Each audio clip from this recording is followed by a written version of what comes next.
Do you know how difficult it is to live with sin?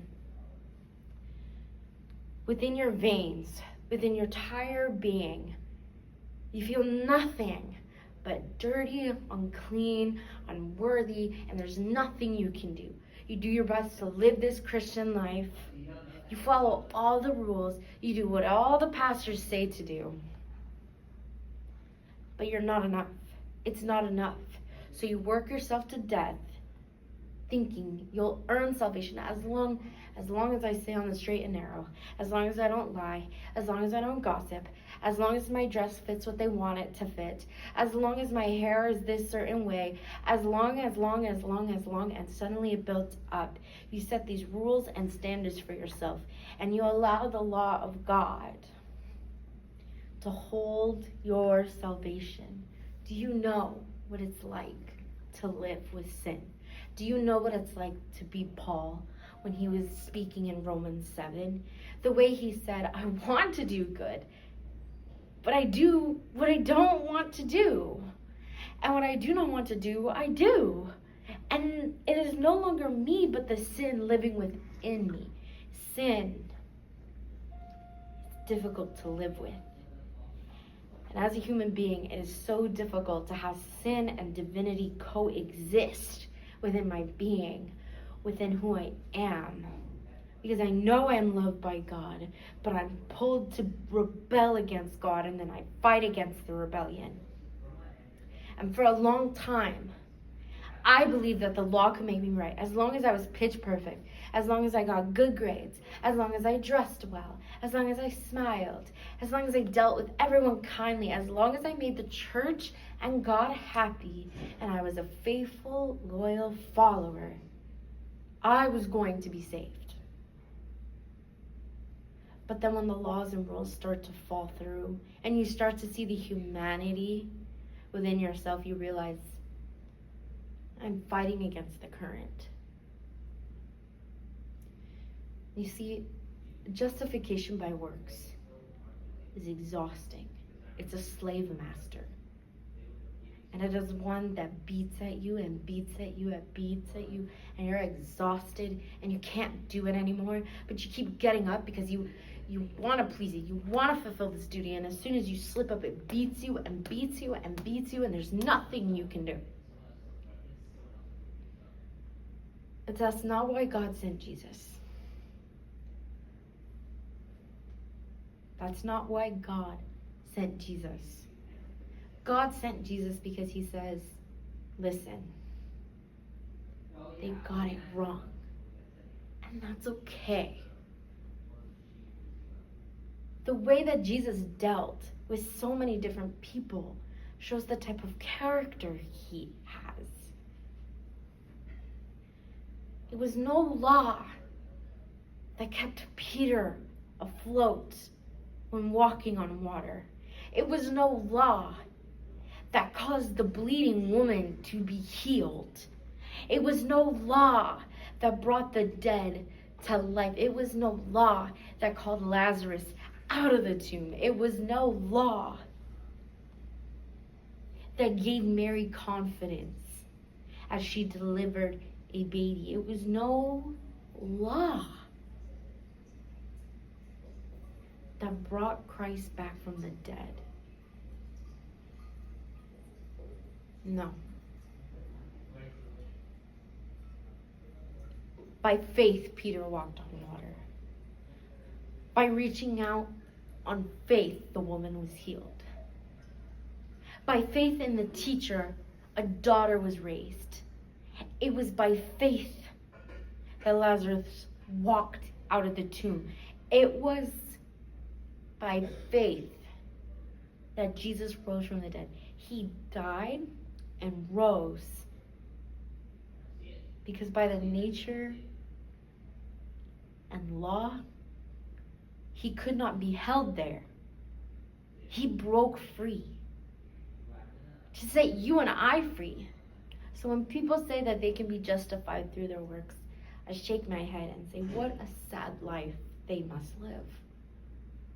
To believe that salvation is within my hands. It's not in my hands. Salvation lies within my heart. Salvation does not come from what I do, from how much I do this and this and this. It doesn't come from that. It comes from who I let in. And by letting Jesus come in to my heart, I'm changed. And the change leads my hands. Faith leads the works. The law will no longer become the slave master. It will become another worker with you in the field. It works side by side with you to build something greater than what you were dealt in life. Justification by works is a sad life to live, because you can't help but be obsessed with being perfect, and you become so obsessed with being perfect, you neglect the one who is perfect. Jesus came and he fulfilled the law, because not a single human being can hold the law every time without fail. He lived on this earth and he did the hard work for you. He brought salvation to you, but he'll never force it on you. Even then, he still allows freedom of choice. But listen. Salvation does not come from what you do. It's who you allow into you. Salvation is a gift to mankind. Jesus' nature. He came in the form of a human so that he can reach human. He wanted to be flesh of our flesh, bone of our bones. He wanted to know what it was like to feel the summer heat and the bitter winter cold. He wanted to know what it was like to walk this treacherous life. He wanted to know what it meant to be restrained by your humanity. He wanted to know what it meant when it was hard, and what it was like to cry, and what it was like to go without food, and what it was like to suffer physical, mental, emotional pain. He wanted to know what it was like to be dictated under law. Yet he never let the law be his slave master. He allowed it to be his companion, his partner, something he could rely on, but not serve. And that is what the law is supposed to be for you and I. And as I read, and as I studied, and as I wrote down all the research that I've collected on this topic, I was able to sit with myself and cry. I found within Ellen White, Jones, Wagner, and even the Bible that I don't have to be perfect. I don't have to get 100s every single time, because Jesus already sees me as 100. He sees me. And knowing that I'm saved because I say, I believe in you, Jesus. I accept your sacrifice to be my work. And I cannot help but show my appreciation through my works. My works are a response to what God has done for me. I do not let the law be a rubric that says, check, she can be saved. That's not the way my God works. My God gave the law to help humanity not annihilate itself. He gave the law because sin wants to murder, because sin wants to lie, because sin wants to gossip, because sin wants to tear brother from brother, because sin wants racism, because sin wants sexism, because sin wants divinity, because sin wants separation from God. Everything about sin opposes God. It's rebellious. It's disgusting. It is vile. It is impure. It has no compassion, no care, no mercy, no forgiveness, no nothing. And that is what resides in us. But God did not turn his back to leave us to this sin, to allow our bodies to rot with no hope. He did not breathe into dust to leave it in the dust. Salvation comes through belief and knowing that I have nothing within me, God, that could save me other than the love you have for me. God's love is divinity. And by having God's love, you have divinity within you. And that is what makes you right in God's eyes. He came and inserted himself into your life, into my life, to show that, look, you can't uphold your end of the covenant. You already failed in the garden, but don't worry. I will hold both ends of the covenant. You just have to believe. And by believing, you want to do my work and you want to share it, and so your works will be guided by your salvation, by the faith that you have. It is not by the law or works that can move a mountain, but your faith. It is not a mustard seed of law, but a mustard seed of faith. Jesus gave the answers to us right there. And I see why he said, how long must I put up with you people? I see why Jesus was so frustrated and such an anguish. And Lord, thank you for being compassionate with us, because he says, oh my goodness, these sheep are lost without their shepherd. It was right in front of us the whole time, and it still is. You can be saved by your faith in Jesus Christ, and he says, I have freely given you everything. There is nothing that I can't conquer. There is nothing that can get in the way. But what happens is we use works to shield ourselves against someone who's not even attacking us. We build barriers with Jesus, and that's not what he came to do. That doesn't mean that there's nothing good in the law. You follow the law because you want to accept what Christ did. And you want to do everything you can to combat the consequences of sin. You want to do everything you can to ensure that the vile, disgusting, treacherous sin that lives within you has minimal impact on the world around you. And when you start to see that, you start to treat people differently. You start to see your enemies as beloved children of God. And you start to want to act different because you do not want to contribute to a kingdom that is not from above. The devil likes that there's sin within us. The devil likes to twist the image of God, to separate us, because he knows how bad it is for us and how painful it is for God. He likes that sin is within your DNA and my DNA. He likes that he can entice people to murder, to lie, to gossip, to be prideful, to be boastful, to be hateful. He likes that we have these chains. But Jesus said, no more.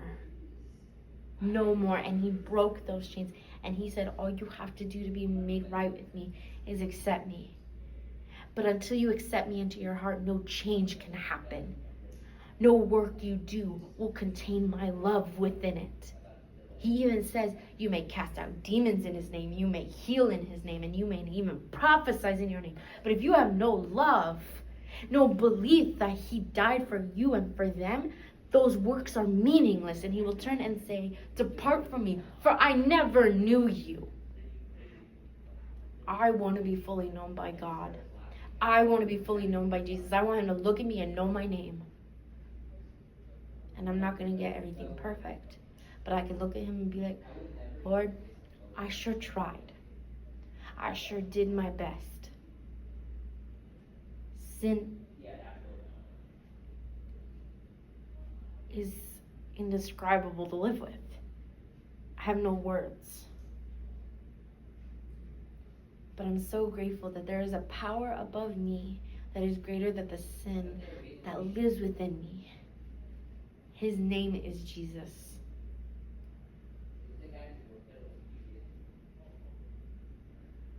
So believe that today, Jesus came and provided salvation to you. But it's not your hands that need to accept it. It's your heart. It's your being. It's your soul. It's what makes you you. And if you want Jesus to be a part of you, it's not going to come from your hands. It's going to come from within. I'd like to share a personal testimony of how this message has impacted my life. You see, at a young age, I became obsessed with grades and performing academically really well. I had to be the best of the best. I worked hard. I worked so hard for good grades because I believed for a really long time that God would be impressed with me as long as I did my best, and I was the best. Unfortunately, it sent me into a spiral. My mental health suffered, and I began fearing I didn't do as well on this exam. God's not going to accept me. I'm not called. I'm not capable. I can't do this. Suddenly, I began to view laws and rules as chains that held me down. And as long as they got to hold me down, I was saved. But the moment I fought back against a rule or a law, I was unsaved. Thankfully, that is not the God I serve. I began to see through helpful counsel from pastors and people who love me that I didn't need to perform to compensate for the sin that lived within me. No. God understands that I am human. He understands that I cannot help but sin. He gave me the law and rules to help reduce the amount of damage that sin can do. He gave me the law and the rules to help keep me on the path. Rules are meant to help me, but they don't provide for me. By having faith in God, I know that my salvation is secure. I know that I am secure. And I know that it was not by anything I did, no matter what grade I got, score, or what the teacher thought of me. As long as the ultimate teacher accepts me, okay. And he has. He paid a heavy price for me. Salvation was freely given to me. So now I still continue to do academically well, but I tell myself, am I helping those around me? Am I tutoring? Am I using the gifts and talents that God gave me to spread the gospel? And I'm happy to say I have been able to do that. I began to teach classes where other students were struggling, and I helped them. And when I get an 85 or even a 75, I don't allow that to define my value, because my value comes not through how much work I put in with this or following it exactly 100% all the time. No. It comes from the fact that I am loved and I am wanted. And I've accepted Christ. I've accepted him as my Savior. I've accepted his sacrifice, and I've said, change my heart. Because once my heart is changed, my hands will follow. And I'm happy to know that I don't serve a God who is like an intense slave master beating on me. You messed up. Because if I could grade my life and the things that I've done, there's no way I would pass and get into heaven. I'm a sinful human being, as is every single person on this planet.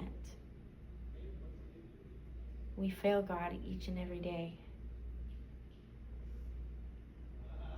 But God still passes us.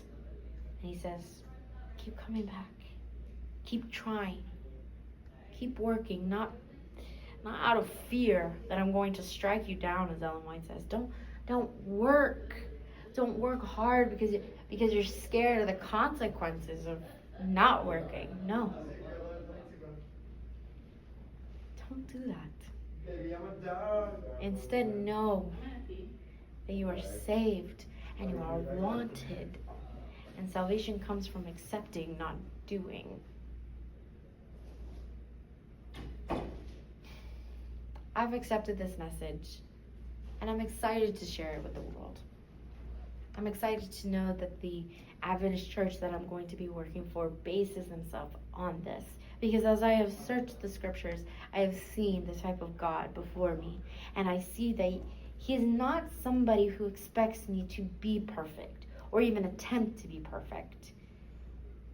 He wants me to continue living this life to the best of my ability. But I know that one day I'm going to rise again, and the sin within me is going to vanish. Salvation is mine. I just have to be patient and so do the rest of the world. Sin causes so much division, and it's causing division in my life by believing that I could just work at it. As long as I cut off friends who are not doing well, as long as I don't lie, as long as I don't cheat, as long as I, and I keep this. And the gospel suddenly becomes like this to everyone around me until it's shut. And I say, the gospel is only within me. But by accepting the fact that God has done the work, I can go and freely be like, listen, sister, brother who's struggling, I've been there. And let me tell you about a God who says you can be better. But it's not by you that you'll get better. It's by the amazing God and his transformative power that he has. So take courage. Know that there is a God who has paid the price, who has done the work, who has worked hard. Jesus will never force salvation upon us. But I'm so glad he provides a way out of sin. He gives us a choice. Sin does not have to dictate our lives. Sin does not have to lead us, and we just have to accept that we're damned. That is not the God that I serve. The God that I serve says, accept the fact that I've died for you. And use your works to minimize the pain and hurt of the devil and sin. We're still going to cause hurt. But that's where God's good grace comes in. Thank you.